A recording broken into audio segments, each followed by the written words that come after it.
Welcome to Beyond Dark Shadows. Today we're diving into the world's most baffling and unresolved paranormal mysteries. These enigmas have puzzled even the experts and continue to confound our understanding.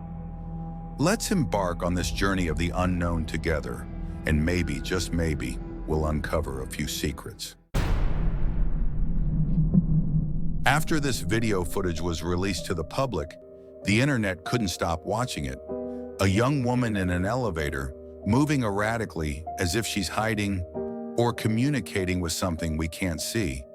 That woman was Elisa Lam, and what happened to her remains one of the strangest, most disturbing mysteries in modern times. Elisa Lam was a 21-year-old student from Vancouver, Canada. In January 2013, she traveled alone through California as part of a personal trip. On January 26th, she checked into the infamous Cecil Hotel in downtown Los Angeles, a building with a dark history of suicides, murders, and unexplained deaths. She called her parents every day, but on January 31st, the calls stopped. Her parents reported her missing the next day. The police searched her room in the hotel, even using search dogs, but found nothing.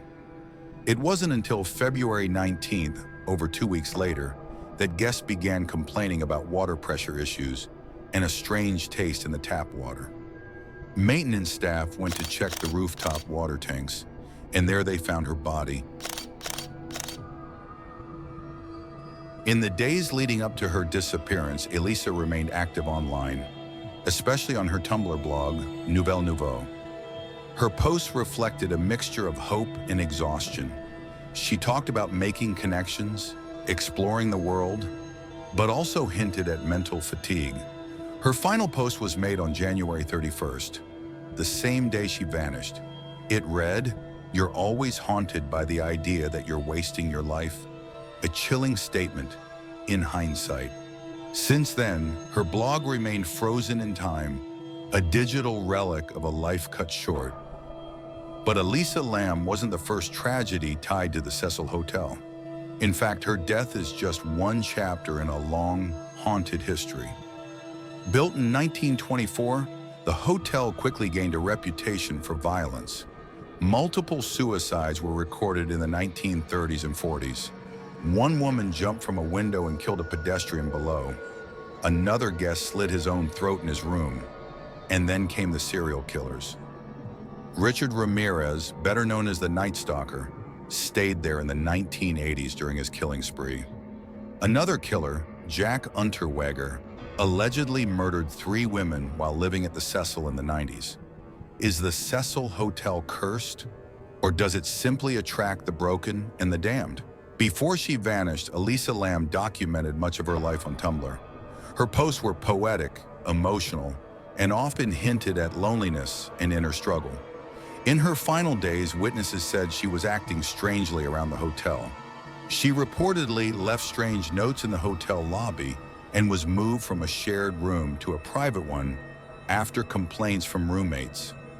Some believe her online posts were a cry for help. Others think they were evidence of something deeper, a descent into madness, or perhaps something that was following her. The official report claimed Elisa died from accidental drowning due to her bipolar disorder. But that explanation doesn't sit well with many.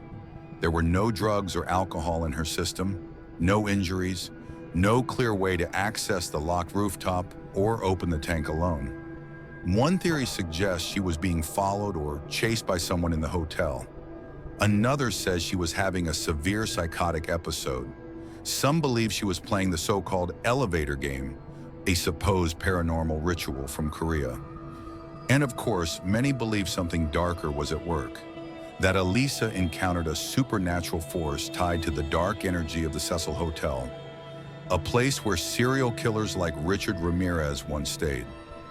Some say the case is closed, but if that's true, why do so many questions still remain unanswered? Was Elisa facing her own darkness, or was she never truly alone in it?